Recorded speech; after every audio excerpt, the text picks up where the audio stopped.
Mm, Hola, profe. Mi nombre es Ana María Rivera. A mí me correspondió el capítulo 18 del libro de Murray, que corresponde al tema estafilococos y cocos gram positivos relacionados. Entonces, primero voy a hablar como sobre las generalidades de los cocos gram positivos. Entonces, los cocos gram positivos se dividen como en dos familias principalmente, que son los estafilococos y los estreptococos. Estas dos familias tienen unas subespecies, tienen como especies, por ejemplo el estafilococo aureus, estafilococo epidermides, o en el estreptococo pyogenes, estreptococo pneumoniae, pero pues hay muchísimas más especies de estos y también cepas de los mismos. Hay tres características principales comunes entre ellos. La primera es que tienen una forma esférica. La segunda es que reaccionan igual ante la tinción de Gram, pues los dos se coloran de un color púrpura a azulejo, violeta. Y la tercera característica es que estos tienen ausencia de endosporas. El principal género en cuanto a aerobios coagulasa positivos es el estafilococo. Pero el principal género en cuanto a aerobios coagulasa negativos son los estreptos y los neumococos. Entonces, acá pues ya voy a empezar a hablar sobre las generalidades en sí de los estafilococos. Entonces, pues como ya lo dije, los estafilococos son gram positivos. Estos se agrupan en forma de racimo de uva. Tienen un tamaño, un diámetro de 0,5 a 1,5 micrómetros. Estos pueden vivir a una temperatura de 18 a 40 grados centígrados. También pueden vivir en concentraciones altas de cloruro de sodio. Son anaerobios facultativos, pueden vivir con o sin oxígeno y se alojan principalmente en la piel y en las mucosas del ser humano. Bueno, entonces pues acá tenemos lo que es la estructura del estafilococo, que se divide principalmente en 6 partes. La cápsula o la capa de limo, el peptidoglicano, el ácido teicoico y lipoteicoico, la proteína y la membrana citoplasmática. Entonces primero pues tenemos la cápsula. El estafilococos tiene una membrana externa a la que llamamos cápsula, pues que está compuesta por muchos polisacáridos. Esta cápsula tiene aproximadamente 11 serotipos. Un serotipo es como una característica que se da pues en un microorganismo donde se clasifican, por ejemplo, cepas, especies, familias, etc. El serotipo 1 y 2 es de tipo mucoide y este no causa enfermedad, pero el serotipo 5 y 8 es el responsable de la mayoría de las infecciones humanas. Otra función de la cápsula polisacárida es que esta protege el nivel de la fagocitosis dada por los leucocitos y por los polimorfonucleares. Bueno, la capa de limo, por otra parte, es una biopelícula que está formada principalmente por lípidos, por proteínas y por algunos carbohidratos. Esta capa de limo tiene como función la unión de las bacterias a los tejidos y cuerpos extraños. Estos cuerpos extraños pueden ser injertos, válvulas, prótesis, catéteres y pues muchas cosas más. Luego tenemos el peptidoglicano. Entonces, la pared celular del estafilococo está formado por cadenas de 10 a 12 subunidades de N-acetilglucosamina y N-acetilglutamato. Estas dos moléculas están unidas por un enlace peptídico. pues como podemos ver acá en el dibujo, hay muchísimas cadenas que están entrecruzadas. La unión de estas cadenas está dada por una proteína que se llama proteína fijadora de penicilina. Esa proteína fijadora de penicilina es como el sitio diana o es el sitio de acción de los antibióticos. Entonces, por ejemplo, cuando se da la resistencia a la meticilina es porque el microorganismo modificó o cambió el gen MEG-A, lo que impidió pues que el antibiótico se uniera a la pared celular de esa bacteria. Bueno, el ácido teicoico son polímeros fosfatados que se unen a residuos de N-acetilmuránico, y el ácido lipoteicoico es principalmente una molécula que se une a la membrana citoplasmática. La proteína, o también llamada proteína de adición a la superficie, pues como su nombre lo dice, es una proteína que le permite adherirse a ese microorganismo a las células humanas. Esta proteína, por sus siglas en inglés MSCRAMM, es llamada pues en español componentes de la superficie microbiana que reconocen moléculas de la matriz adhesiva. Estas proteínas se dividen en tres partes: la proteína estafilocóxica, la proteína AIB ligadora de fibronectina y la proteína del factor de agregación. Bueno, la membrana citoplasmática de los estafilococos está formada principalmente por lípidos, por proteínas y por algunos carbohidratos. La función de la membrana es que ésta actúa de barrera osmótica, proporciona sujeción para la biosíntesis celular y las enzimas respiratorias. Bueno, los estafilococos tienen unas toxinas pues estafilocóxicas. Dentro de estas entonces están lo que son las citotoxinas. Las citotoxinas pueden ser citotoxina alfa. La citotoxina alfa puede estar codificada en el ADN o también en el plásmido. La función de esta es que esta toxina va a entrar a la célula humana y va a crear unos poros donde va a permitir la salida de potasio y va a permitir la entrada de cloruro de sodio. Entonces pues esta célula se va a saturar tanto que al final pues va a terminar como explotando. Entonces esta altera el músculo liso, los vasos sanguíneos, y por ósmosis destruye glóbulos rojos, glóbulos blancos, hepatocitos y plaquetas. La célula beta, o también llamada esfingomielanasa C, esta célula cataliza lo que es la hidrólisis de los fosfolípidos de las células susceptibles, y también causa la lisis en glóbulos rojos, fibroblastos, glóbulos blancos y macrófagos. Luego está la citotoxina delta. Esta tiene como función en la alteración de las membranas celulares por acción tipo detergente. Y la citotoxina gamma y leucocina PB son citotoxinas que tienen dos componentes, el componente S y el componente F.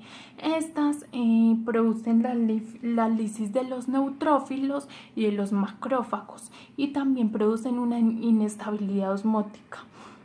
Se dice pues que estas citotoxinas siempre tienen que ir como en conjunto para poder ejercer como esa acción de inestabilidad osmótica, porque si por ejemplo actúa solamente la citotoxina gamma y por otro lado la citotoxina leucocina, entonces pues esta no va a tener como un efecto en sí.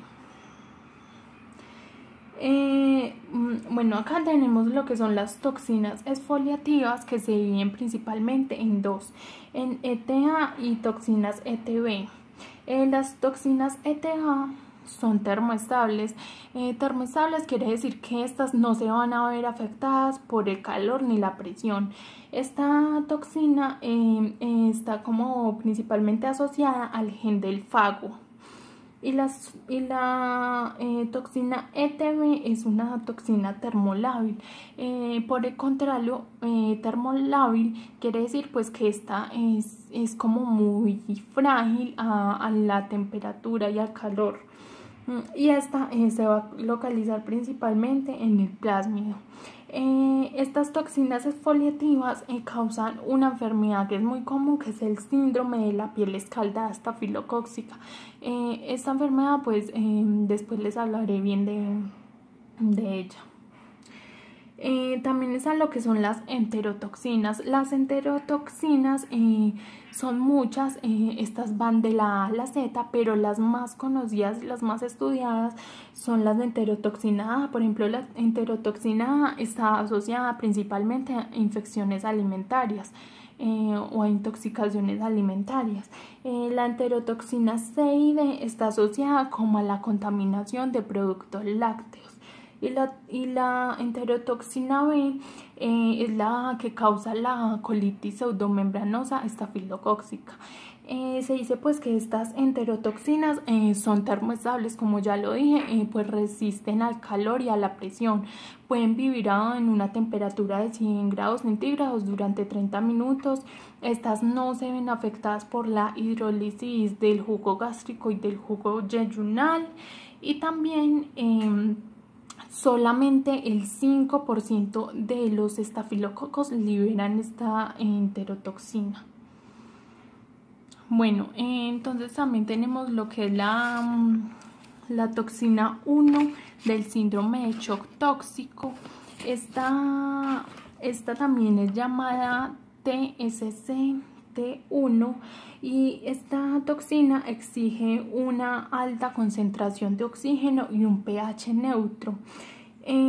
Pues se dice que esta toxina es liberada principalmente por el estafilococo aureus y por el streptococo pyogenes. Y también se dice que esta está asociada a una enfermedad llamada síndrome del shock tóxico, que es causada como por la menstruación.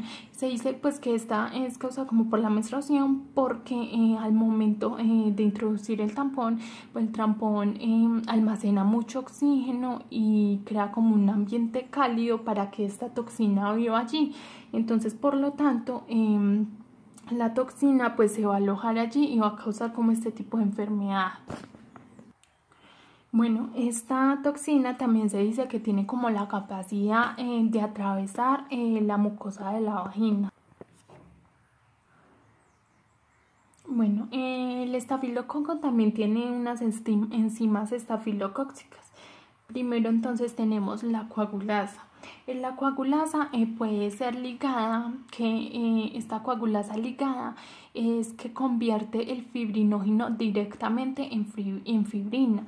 En cambio, la coagulasa libre hace como el mismo proceso, pero esta necesita un intermediario. Este intermediario es llamado factor de reacción de la coagulasa. La función de la coagulasa es que esta va a crear una capa de fibrina, o sea, un coágulo en el absceso, para que la infección solamente sea localizada y para inhibir la fagocitosis por parte de leucocitos, macrófagos y demás ante los microorganismos. La enzima hialuronidasa, entonces está hidroliza ácidos hialurónicos del tejido conjuntivo. Esta enzima también ayuda como a la diseminación de los estafilococos por todo el tejido. La enzima fibrinolicina, esta disuelve coágulos de fibrina. La enzima lipasa hidroliza lípidos y la nucleasa hidroliza ADN. Bueno, en cuanto a la epidemiología, se dice que los estafilococos pues son ubicuos, o sea, están en todo lugar. Como ya lo dije, los estafilococos hacen parte de nuestra microbiota normal, se encuentran en la piel, en las mucosas, en toda parte. Pero en los neonatos se encuentran principalmente en el muñón umbilical, en la región perianal y también se encuentran en la piel. Se dice que solamente el 15% de los adultos sanos producen como estos estafilococos aureus. Y en los adultos, las zonas donde más estafilococo hay es en la piel, en el aparato digestivo y en el sistema genitourinario. Se dice que hay como una prevalencia cuando estas personas están como en constante contacto con agujas, por ejemplo, personas que son drogodependientes o personas que están hospitalizadas, personal sanitario, personal hospitalario, también personas, por ejemplo, que sufren de diabetes, personas que son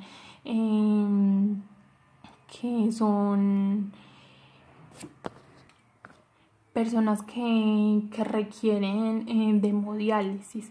Entonces, pues estas personas pueden transmitir el estafilococos pues por contacto directo, digamos por estornudar o también a veces en ropa contaminada. El estafilococos es muy sensible a desinfectantes y antisépticos, entonces pues con una correcta higiene podemos como eliminar esta microbiota. Bueno, entonces seguimos con las enfermedades clínicas asociadas al estafilococo aureus. Primero está el síndrome de la piel escaldada por estafilococos o por sus siglas SPEE o también llamada enfermedad de Ritter. Pues como lo dije ahora, esta enfermedad es causada por la liberación de toxinas exfoliativas.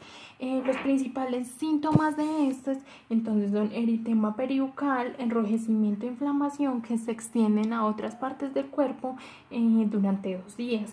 También hay desprendimiento de la piel, formación de ampollas y descamación epitelial. Estas ampollas están ausentes de microorganismos y también de leucocitos.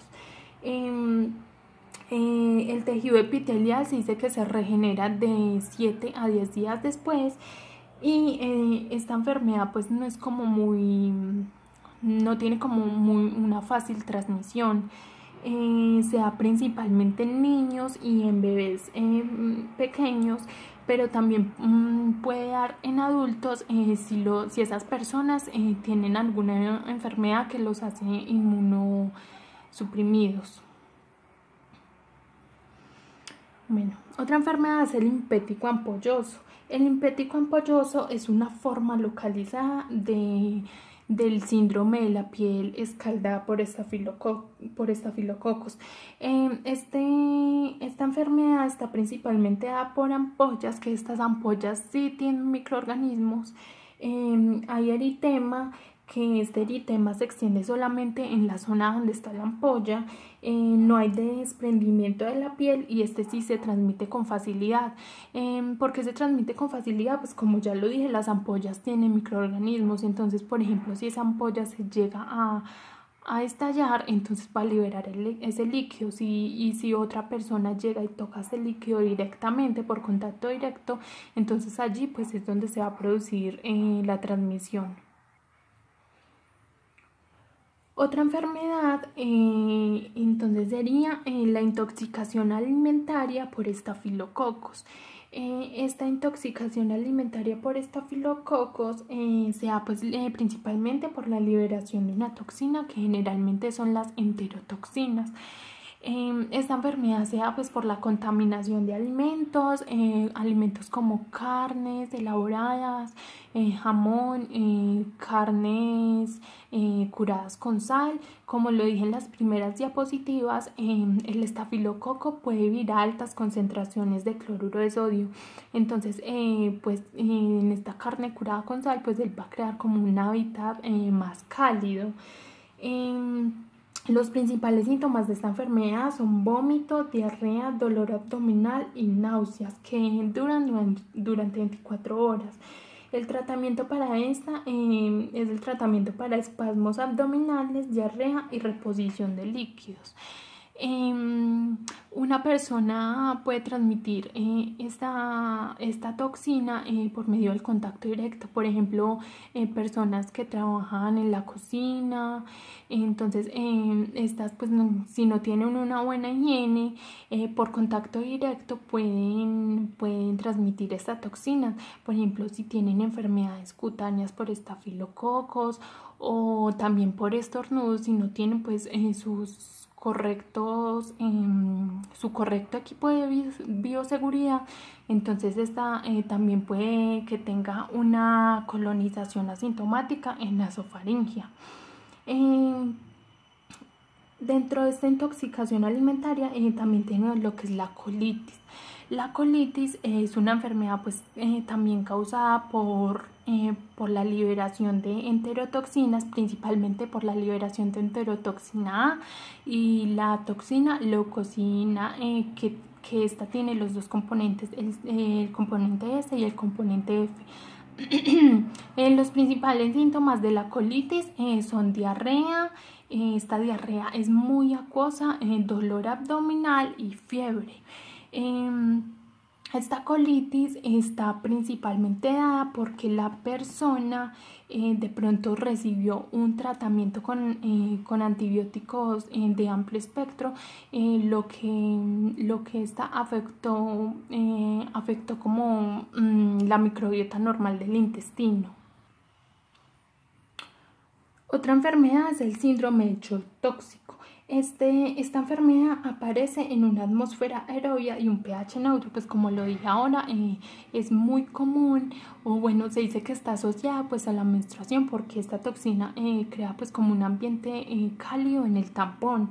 Los principales síntomas de esta son fiebre, hipotensión, exantema eritematoso macular difuso. También hay daño del sistema nervioso central, el sistema digestivo, el sistema hepático y el sistema renal. Hay una complicación que se llama púrpura fulminante. Esta complicación consiste como en la creación de hematomas o en la acumulación de tejido necrótico pues bajo la piel. Bueno, acá tenemos lo que son las infecciones cutáneas. Estas infecciones cutáneas son principalmente estas cuatro. Y bueno, primero tenemos el impético. El impético, esta enfermedad es como más común en niños y está como en la zona del rostro o en la cara y en las extremidades. Los síntomas de estas es que primero se crea una mácula. Una mácula es como una mancha roja aplanada pues en la piel. Luego está la pústula, que esta mácula se va a llenar como de pus. Y posteriormente, cuando este pus como que se expone o se revienta, entonces se crea la costra. Tenemos la foliculitis. La foliculitis son la infección de folículos pilosos. Estos folículos se elevan en la piel y crean como un pus dentro de ellas. Los forúnculos es la extensión de la foliculitis. O sea, primero está la foliculitis y luego pasa a ser forúnculos. Los forúnculos, o también llamados nacidos, se dan principalmente por nódulos donde se acomoda el tejido necrótico.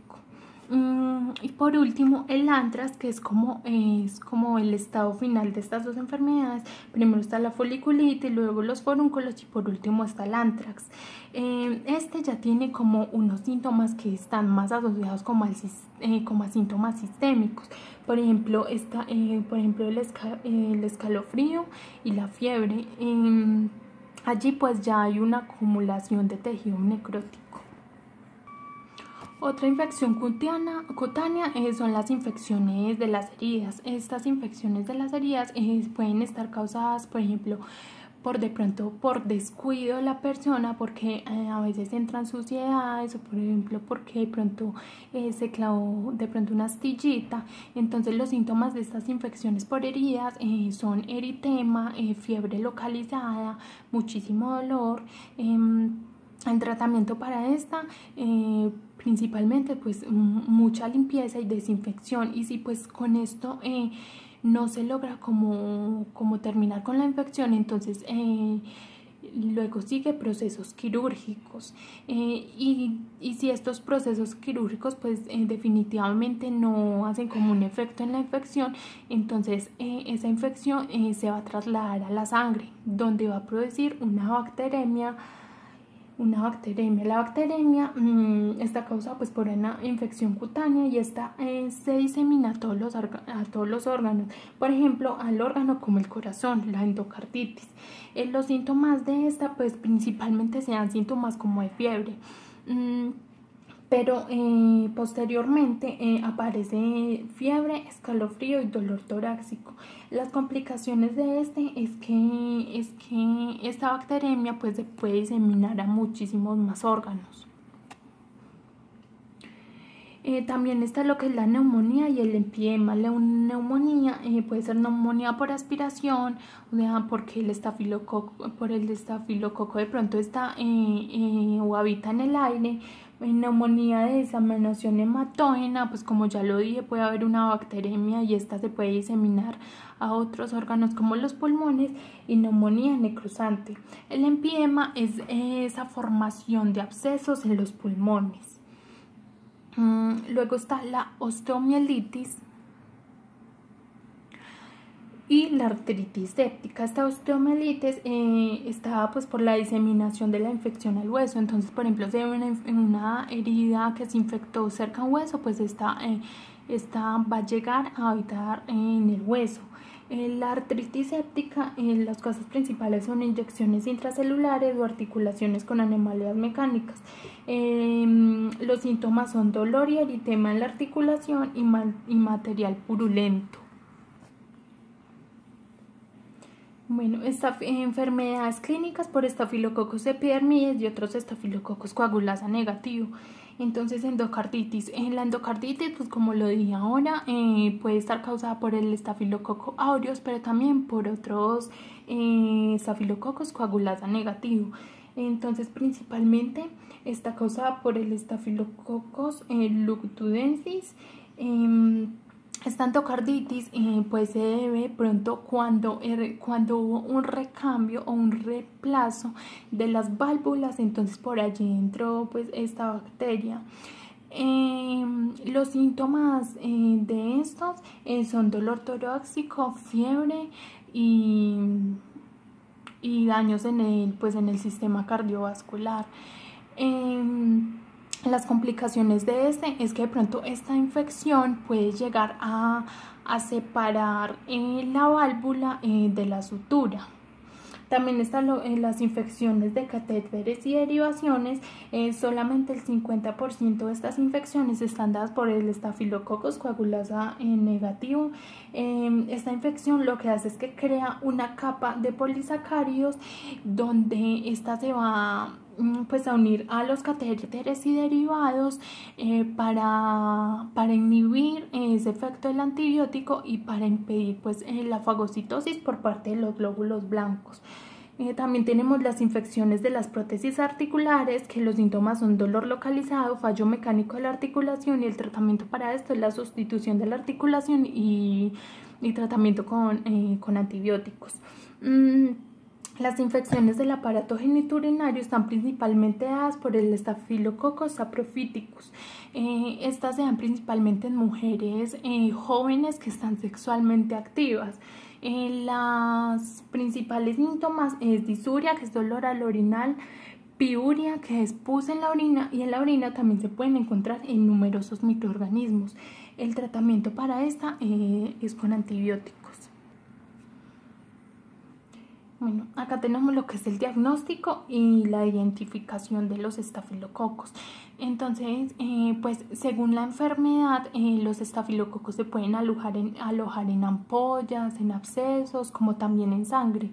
La toma de muestra para debe ser con total asepsia, por ejemplo con el hisopo estéril, para que la muestra pues no se vaya a contaminar. Ya tomada esta muestra, entonces por ejemplo procedemos a sembrar en agar-mannitol salado.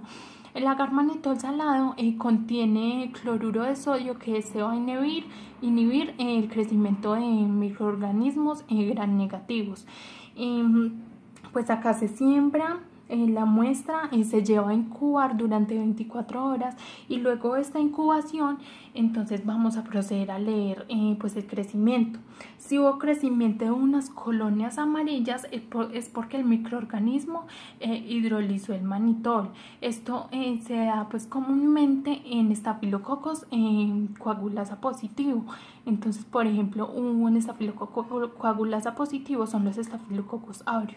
Pero si las colonias son rojas, es porque el microorganismo no hidrolizó el manitol.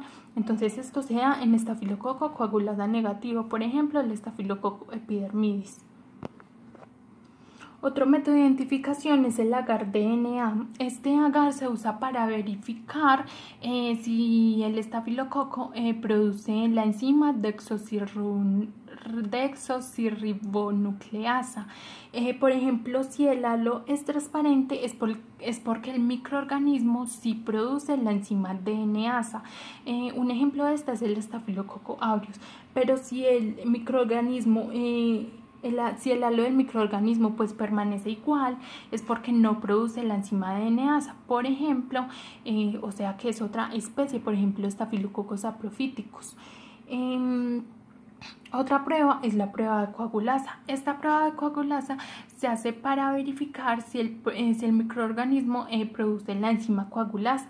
Entonces ya viene un tubo pues con el plasma de conejo, allí se le va a mezclar la colonia, esta se va a llevar a incubar durante 2 horas y después si se forma un coágulo es porque el microorganismo produce la enzima coagulasa, pero si no se produce un coágulo es porque el microorganismo no produce pues esta enzima. El estafilococcus, por ejemplo, sí produce coagulasa, porque es coagulasa positivo, y si es negativo, pues es porque es otra especie de estafilococo. Otra prueba de identificación también es la susceptibilidad a la novobiosina. La colonia pues se hace siembra masiva en un agar sangre. En el centro se le coloca un disco pues de este antibiótico, y si el halo es menor o igual a 16 milímetros se dice que es Staphylo saprophyticus. Pero si el halo es mayor a 17 milímetros se dice pues que es otra especie de estafilococo coagulasa negativo. Bueno, tratamiento, prevención y control. Entonces el tratamiento pues para los estafilococos se da principalmente pues en la aplicación de antibióticos como la penicilina. Pero pues estos microorganismos ya adquieren como una resistencia a y esa resistencia está gracias a la enzima penicilinasa. Esta enzima lo que hace es que hidroliza el anillo beta-lactámico de los antibióticos como la penicilina. Entonces por esta resistencia pues se crearon como otras penicilinas semisintéticas como la oxaciclina y la meticilina. Pero también estos microorganismos adquirieron resistencia a Por ejemplo, los Staphylococcus aureus meticilino resistentes pues son resistentes a todos los beta-lactámicos. Entonces, por lo que se aplica clindamicina, que es un glicosálido, y linezolid, que es una oxazolidinasa. También hay un medicamento que es la vancomicina, que es como que en la actualidad se está aplicando pues para estas Staphylococcus aureus meticilino resistente. Esta vancomicina, aunque estos microorganismos también han creado pues como resistencia a la vancomicina, ya que el microorganismo modifica o cambia un gen que no permite que el antibiótico se una como a la pared celular. La prevención pues de esto, como ya lo dije, pues ese es la correcta higiene personal, el lavado de manos y pues llevar como un control de todo esto. También está lo que es la asepsia en procesos quirúrgicos y la correcta cobertura como de todas las superficies de la piel ante un proceso como lo son cirugías o operaciones. Bueno, profe, muchísimas gracias y espero le haya gustado mi exposición.